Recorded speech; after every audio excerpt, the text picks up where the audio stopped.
So how do you detect if the person that you're dating or in a relationship with is an avoidant, especially a dismissive avoidant or a fearful avoidant that leans heavily dismissive?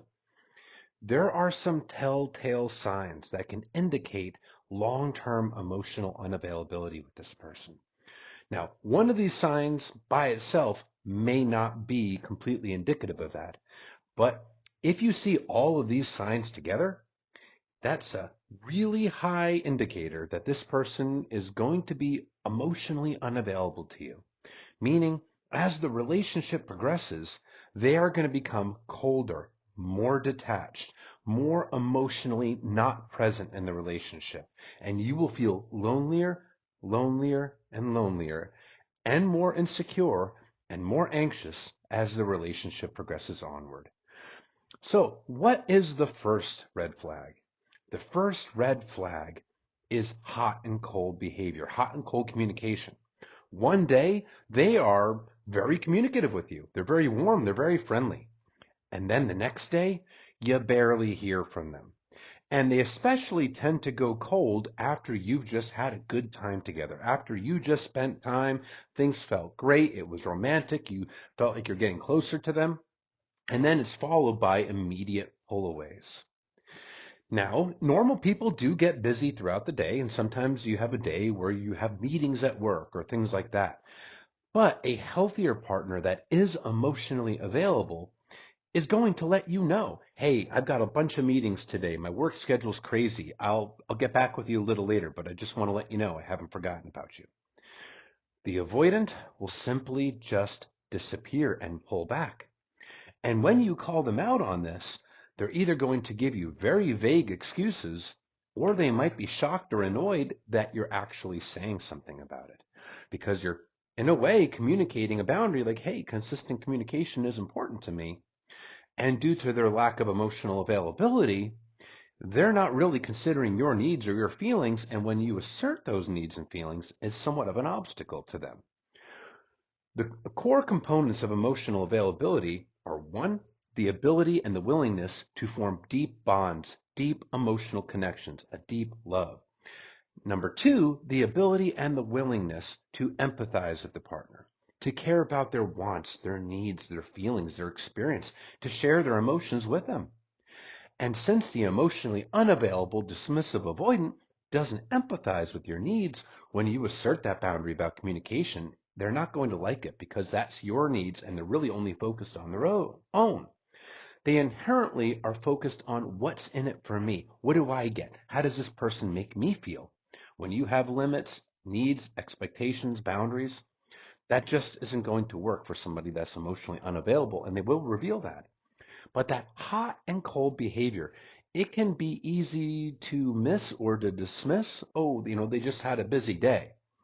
But when they're not letting you know what's going on with them, and sometimes you just don't hear from them, that is a really big red flag of long-term emotional unavailability. So what's the next red flag?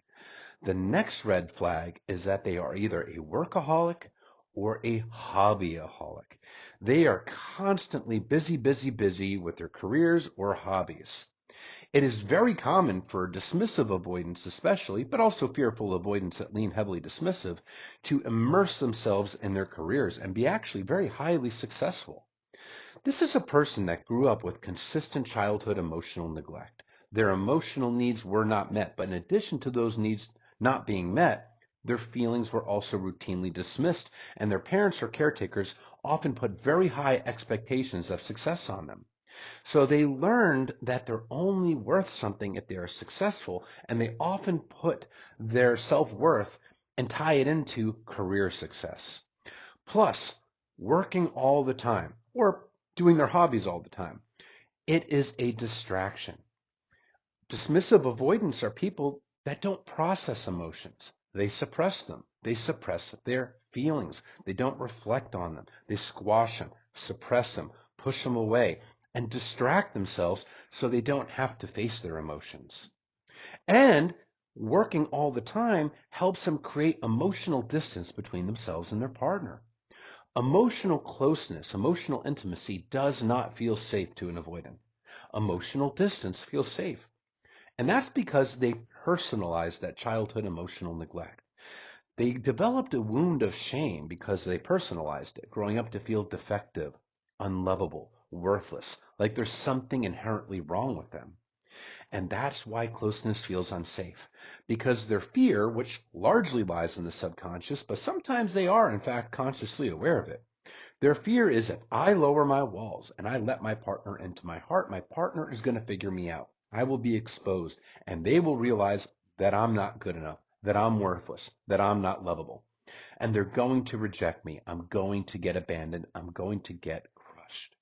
So instinctively, they seek to create emotional distance between themselves and their partner. Because if there's emotional distance and you aren't too close, you're not behind that wall, you can't figure them out. You won't figure out that they are what they perceive themselves to be, which is defective, worthless, and unlovable. It's not that they are defective, worthless, and unlovable. That's not the case at all.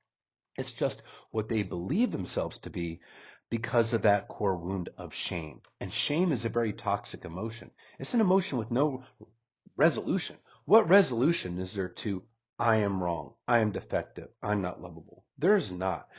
So what they've learned to do is to avoid dealing with that shame, to push it away, to not reflect on it, to keep partners at a distance so they don't even have to confront that wound. That is a very profound wound in avoidance, and it leads a lot of their behaviors. So what's another red flag? Another red flag is when they have learned nothing from past relationship failures. A good question to ask them early in dating, and it's a multi-part question, is what does your past relationship history look like? Why did those relationships fail? What did you learn from them? And how did you heal? A person that is emotionally intelligent, a person that is emotionally available, is going to be able to give you very specific answers. Now, even if they got into a relationship with a toxic person like a narcissist, there is always some sort of lesson to be learned. The lesson might be, I needed to learn to hold boundaries. I needed to stand up for myself. I learned that I need to be able to express my needs, my feelings. I learned that I need to regulate my own emotions better when I'm triggered. There are plenty of things to learn from every failed relationship. And the emotionally available, emotionally intelligent person, because they're more introspective, is going to be able to tell you how they healed.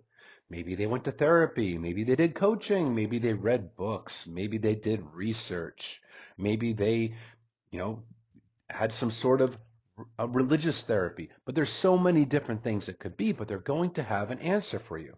Now, the avoidant, on the other hand, they are likely to give you one of two different answers to these questions. Yeah, they'll be able to tell you who they dated and how long it went in the past, but they didn't learn anything from it, and that's going to be very apparent. The most common answer they're going to give you is vagueness, very vague answers as to why it failed. Oh, we just drifted apart. Oh, we just weren't compatible. Oh, they just weren't the right one. Just vagueness, really making it apparent that they learned absolutely nothing from the failure of the relationship. They learned nothing whatsoever.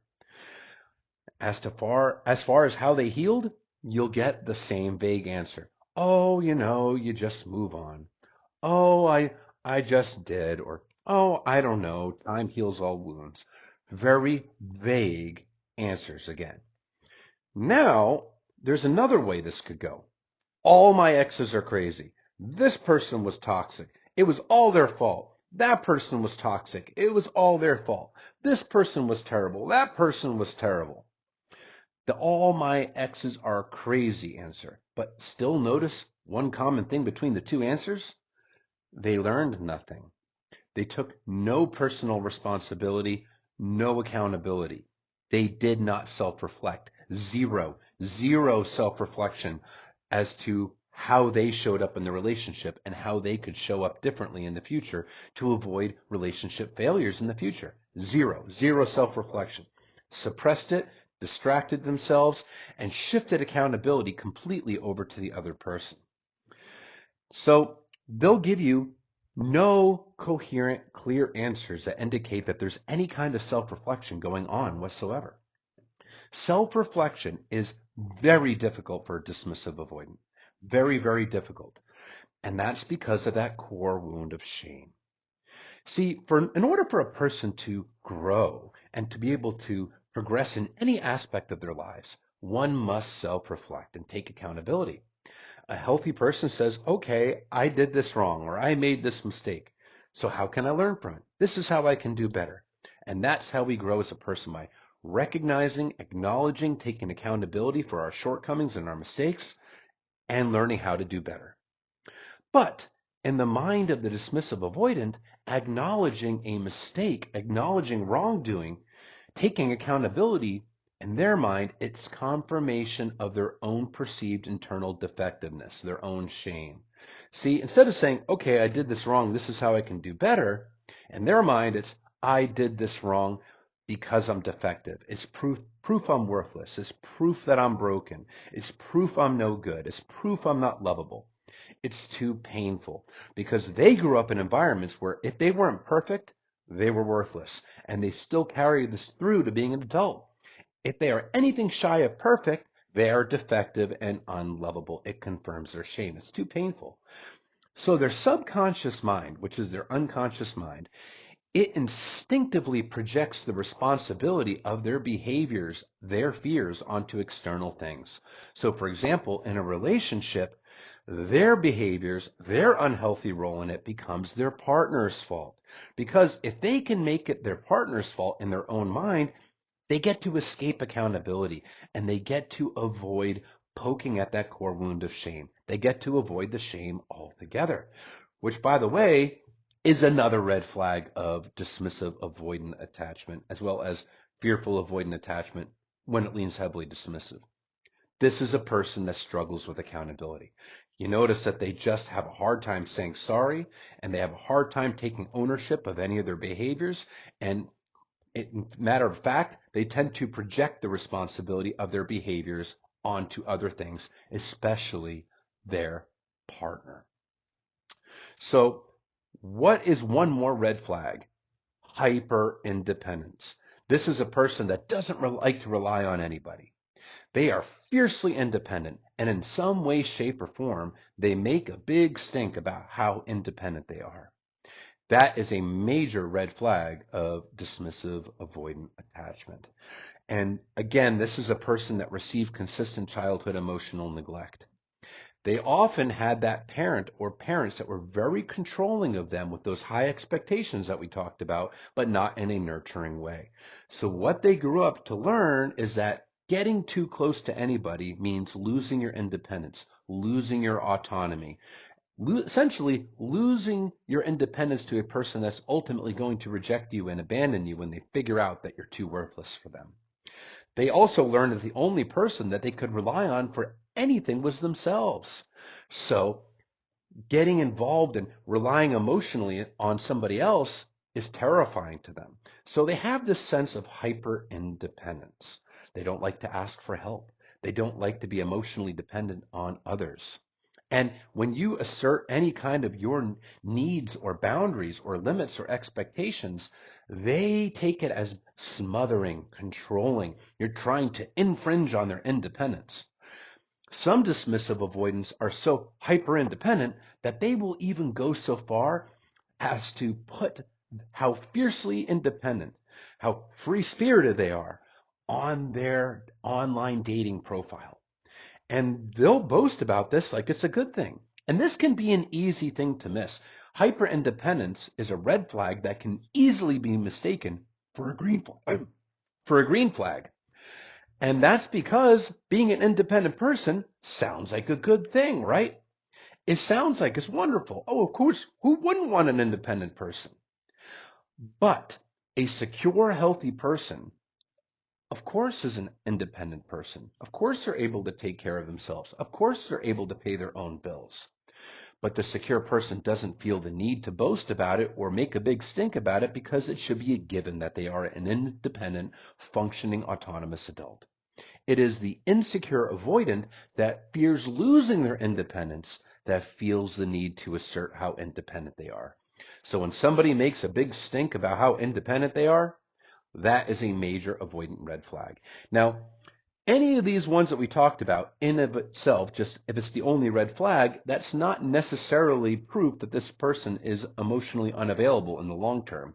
But if you take the combination of all of them and they have all of them, rest assured you are dealing with an emotionally unavailable, dismissive avoidant or fearful avoidant that leans heavily dismissive.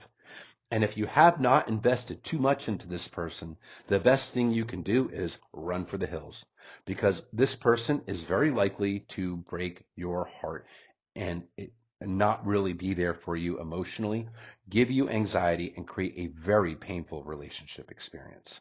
Yes, it can be hard to walk away, but better to walk away early on when there's an accumulation of red flags than to get your heart crushed down the road after you have invested so much more of your time and emotional energy into this person. If you are looking for a deep, loving, emotional connection and a long-term relationship that is healthy and fulfilling, unless this person really is working on themselves in a meaningful way, like going to therapy with a psychotherapist, really taking radical accountability, reflecting on their behavior, then it's a long road ahead and you are not going to get that fulfilling, loving, deep bonded relationship that you crave with this person. They're just not going to be able to give it to you. It's not because you're not good enough. It's because this person, they don't have the skills. They don't have the skill set to do a healthy relationship. They don't have the skill set to bond to you in the way that you can bond to them. They have so many attachment wounds and anxieties that it prevents them from truly ever letting you into their heart. And they will instinctively push you away when things get too real and too close. So why put yourself through that if you don't have to? If you recognize those red flags, pay attention, because the price that you'll pay down the road for ignoring these can be soul crushing and devastating, and you deserve better than that.